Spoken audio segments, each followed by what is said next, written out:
हरे भरे जंगल के एक कोने में एक सुंदर फूलों से भरी वादी थी।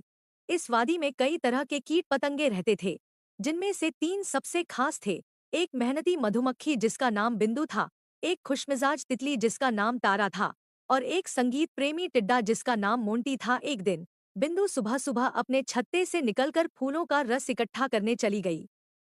तारा अपने रंग बिरंगे पंख फैलाकर फूलों पर मंडरा रही थी, और मोंटी एक पत्ते पर बैठा अपनी सुरीली आवाज में गाना गा रहा था। तीनों की मुलाकात एक बड़े गुलाब के फूल के पास हुई। बिंदु ने तारा और मोंटी को देखा और कहा, तारा, मोंटी, क्यों न आज हम तीनों मिलकर कुछ नया करें।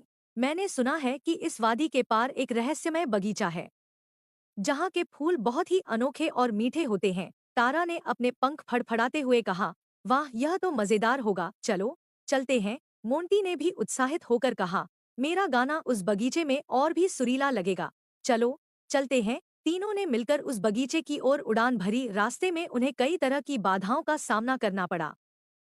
कभी घने पेड़, कभी तेज हवा, और कभी कभी डरावने पक्षी, लेकिन तीनों ने मिलकर एक दूसरे का साथ दिया और सभी बाधाओं को पार कर लिया। आखिरकार वे उस रहस्यमय बगीचे में पहुंचे। बगीचा वाकई में अद्भुत था। वहां के फूल न केवल सुंदर थे, बल्कि उनमें से एक मीठी खुशबू भी आ रही थी।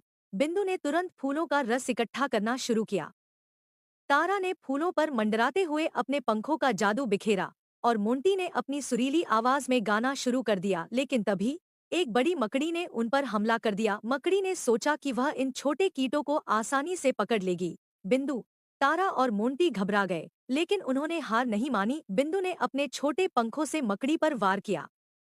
तारा ने अपने पंखों से धूल उड़ाई, जिससे मकड़ी को कुछ दिखाई नहीं दिया, और मोंटी ने अपनी तेज आवाज में गाना गाकर मकड़ी को विचलित कर दिया। तीनों ने मिलकर मकड़ी को भगा दिया और राहत की सांस ली।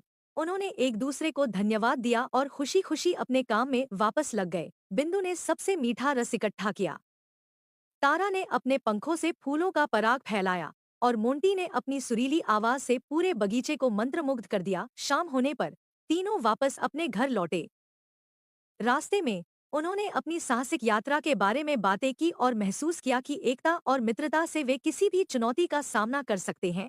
बिंदु, तारा और मोंटी ने अपनी इस यात्रा से न केवल अनोखा अनुभव प्राप्त किया, बल्कि एक दूसरे के प्रति सम्मान और प्यार भी बढ़ाया। इस प्रकार तीनों मित्रों ने यह साबित किया कि जब हम मिलकर काम करते हैं, तो कोई भी मुश्किल हमें रोक नहीं सकती।